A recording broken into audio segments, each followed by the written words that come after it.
대학교 여름방학이 한창이던 어느 날, 나는 친구들과 함께 여행을 떠나기로 했다. 우리의 목적지는 해안 가까이에 위치한 작은 시골 마을이었다. 이 마을은 조용하고 아늑하며 한적한 해변과 아름다운 자연경관으로 유명했다. 하지만 그곳엔 몇몇 낡은 도시, 전설이 따라다니고 있어 모험심이 강한 우리에게는 딱 좋은 장소였다. 우리는 도착한 후 미리 예약해뒀던 작은 민박집에 짐을 풀었다. 그 민박집은 오래된 목조 건물로 외관에서부터 세월의 흔적이 고스란히 느껴졌다. 주인 아주머니는 우리를 반갑게 맞이하면서 이런저런 이야기를 나누었다. 특히 이 마을에는 오래된 전화 박스가 하나 있는데 그곳에서 이상한 일이 발생한다는 이야기를 들려주셨다. 누군가 그 전화 박스에 수화기를 들어올리면 반드시 오래된 벨소리가 난다고 했다. 그리고 벨이 울린 후 받게 되는 전화는 기이하게도 전화를 건 사람의 숨겨진 공포를 드러내어 정신적으로 괴롭힘을 준다고 했다. 우리 중 가장 용감한 친구였던 지미는 주인 아주머니의 이야기를 듣자마자 그 전화 박스를 보러 가자고 우리를 부추겼다. 솔직히 나는 이런 것들이 다 헛소문이라고 믿었고 친구들 모두도 비슷한 마음이었다. 드디어 해가 지고 하늘이 어둑해진 후 우리는 플래시라이트를 챙겨 들고 그 전화 박스로 향했다. 그 전화 박스는 마을 외곽이 숲 길목에 위치해 있었다. 막상 그곳에 도착해보니 박스는 생각보다 더 낡고 허물어져 있어 언제론가 망가질 것처럼 보였다.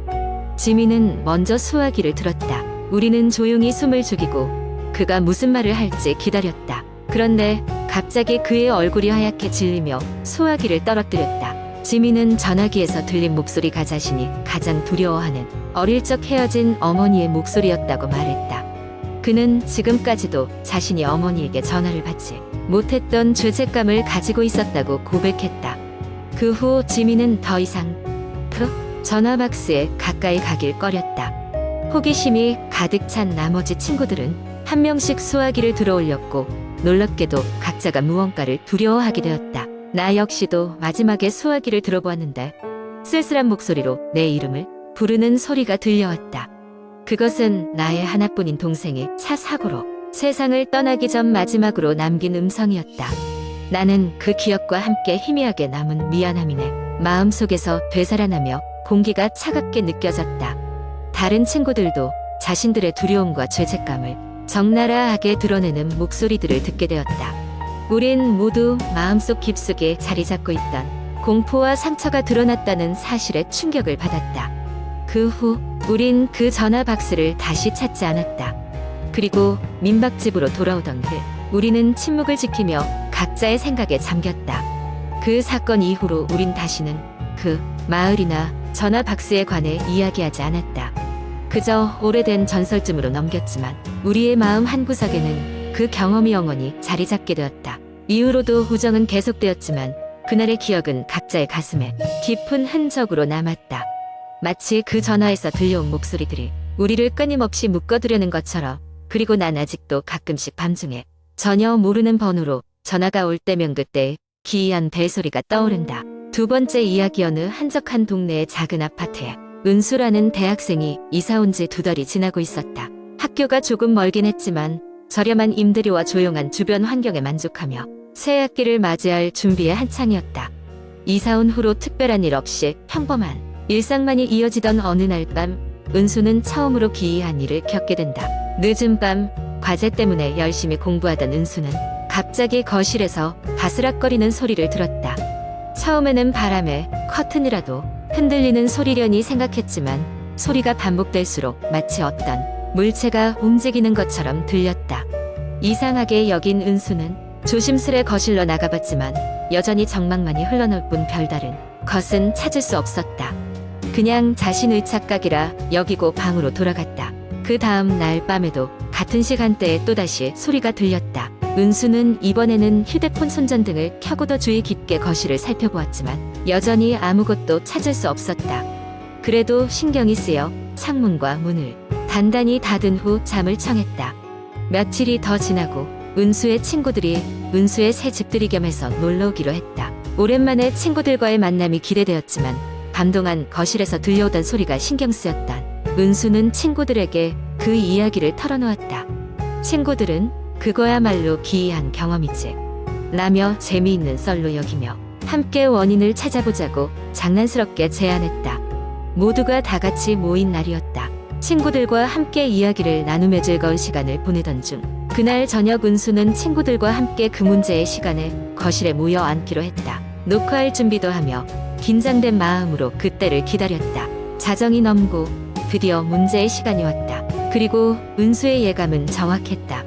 다시 그 바스락거리는 소리가 나기 시작했다. 이번에는 덜컥거리는 소음과 함께 물건이 움직이는 소리도 섞여 있었다.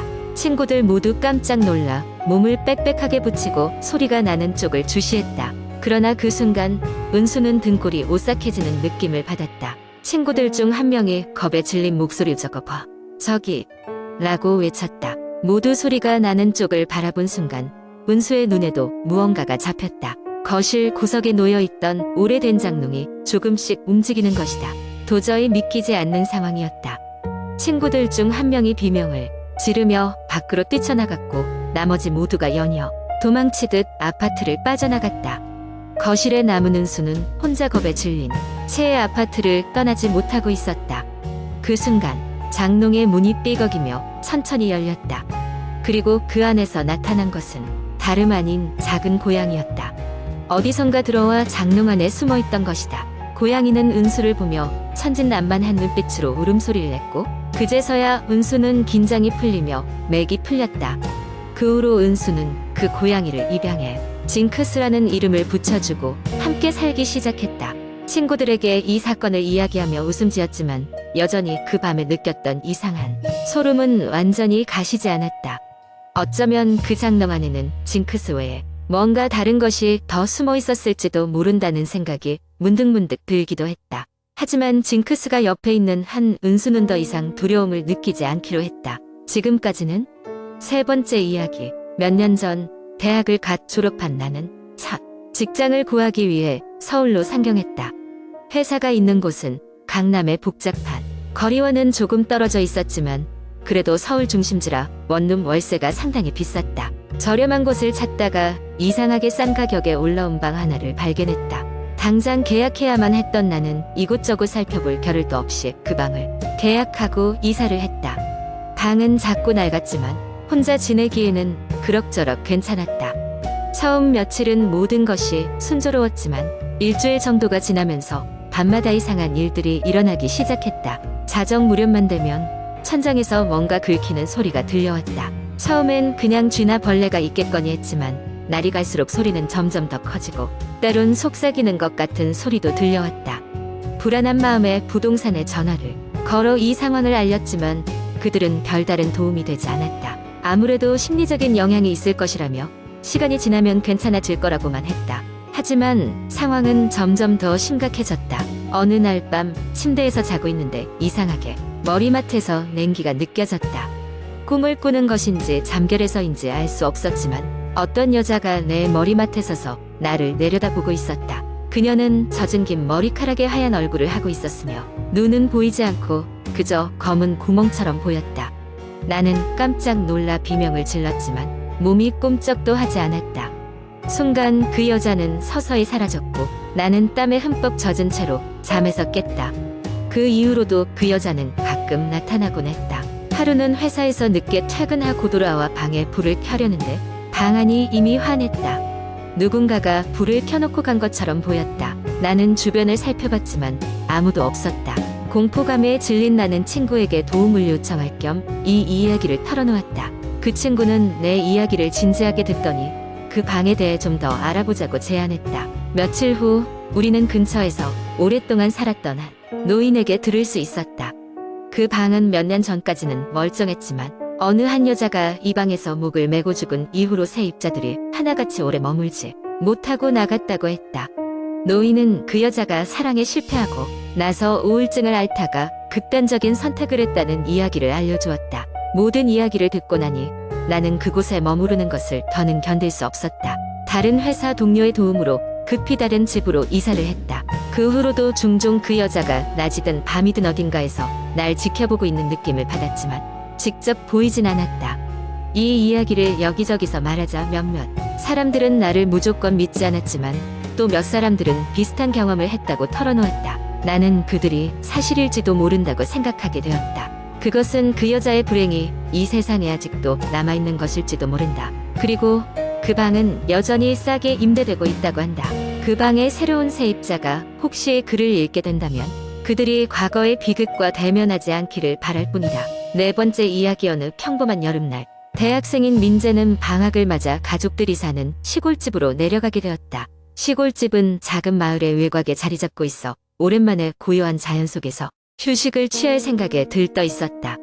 그런데 마을에 도착한 첫날 밤, 민재는 우연히 인터넷 커뮤니티에서 그 집안과 관련된 기이한 이야기를 발견하게 된다. 인터넷 게시글에는 이 마을에 전해 내려오는 소문이 자세히 적혀 있었다. 몇십 년 전 한 젊은 여자가 이 마을에서 원인 모를 실종을 당했고 그 이후로 매년 같은 시기에 마을의 외진 지역에서 귀신이 나타난다는 이야기였다. 귀신은 실종된 그 여자의 모습과 같으며 무언가를 간절히 찾는 듯한 눈빛으로 한밤중에 길가에 서 있다고 했다. 특히 그녀와 마주치면 절대 말을 걸지 말고 뒤를 돌아봐서도 안 된다고 경고하고 있었다. 민재는 괴담을 그저 허무맹랑한 이야기로 치부했다. 하지만 묘한 호기심이 생긴 그는 그날 밤 가족들이 잠든 사이 혼자 집 밖으로 향하기로 했다. 꼭 귀신을 본다는 장소는 집에서 그렇게 멀지 않았으므로 그저 산책 나가는 기분으로 걸어 나섰다. 밤 공기는 생각보다 쌀쌀했다. 길을 따라 한참을 걷다 보니 갑작스러운 이질감이 감돌기 시작했다. 마치 시간이 멈춘 듯한 고요함이 주변을 둘러싸고 있었다. 그때였다. 저 멀리 길가에 희미한 형체가 보이기 시작했다. 그 형체는 점점 명확해지더니 긴 생머리에 흰 드레스를 입고 있었다. 검은 그림자가 드리운 얼굴은 똑바로 민재의 방향을 향해 있었다. 민재는 심장이 터질 듯이 뛰었지만 그래도 호기심이 이겨 계속 다가갔다. 가까이 다가가자 그녀의 눈이 더욱 선명하게 보였고 그 눈에는 깊은 슬픔과 분노가 서려 있었다. 순간 민재는 글에 써있던 경고가 떠올랐다. 말을 걸지 말고 뒤를 돌아보지 말라던. 그는 미묘한 두려움 속에서도 그냥 지나치기로 마음먹고 고개를 숙인 채 걸어갔다. 그러나 곧이어 민재의 뒤에서 낮고 가냘픈 목소리가 들려왔다. 너무나도 익숙한 목소리였다. 민재야? 그는 순간적으로 멈춰섰다. 자신의 이름을 부르는 그 목소리는 도저히 무시할 수가 없었다. 그는 온몸이 뻣뻣하게 굳은 채 고민에 빠졌다. 돌아서지 말아야 한다고 계속해서 다짐했지만 그 가느다란 목소리는 계속해서 그의 뒤에서 그를 부르고 있었다. 결국 민재는 참지 못하고 뒤를 돌아보았다. 순간 아무것도 보이지 않았지만 찬바람이 그의 몸을 스쳐 지나갔다. 그와 동시에 땅이 진동하며 끔찍한 비명이 들려왔다. 놀란 민재는 도망치듯 집으로 돌아왔다. 다음 날 아침 그는 밤의 일을 가족들에게 이야기했지만 가족들은 단지 꿈이었다며 대수롭지 않게 넘겼다. 하지만 그날 이후로 민재는 매년 같은 시기에 그 목소리를 꿈속에서 듣곤 했다. 마치 무언가에 이끌리듯 그는 몇 해 후 다시 마을을 방문할 수밖에 없었고 그때서야 알게 된 진실은 너무도 충격적이었다. 실종된 여자는 사실 민재의 오랜 조상 중 한 명이었고 그녀의 원혼은 자신이 이 세상에서 잊혀지는 것을 막기 위해 나타나고 있었던 것이었다. 그 이후로 민재는 더 이상 그 마을에 가지 않기로 결심했지만 여전히 가끔씩 꿈속에서 그녀의 슬픈 얼굴이 떠오르곤 한다. 이 이야기는 민재로 하여금 공포란 단순한 감정 이상의 거심을 깨닫게 했다. 그리고 그 마을은 지금도 조용히 민재의 과거와 이어지고 있었다.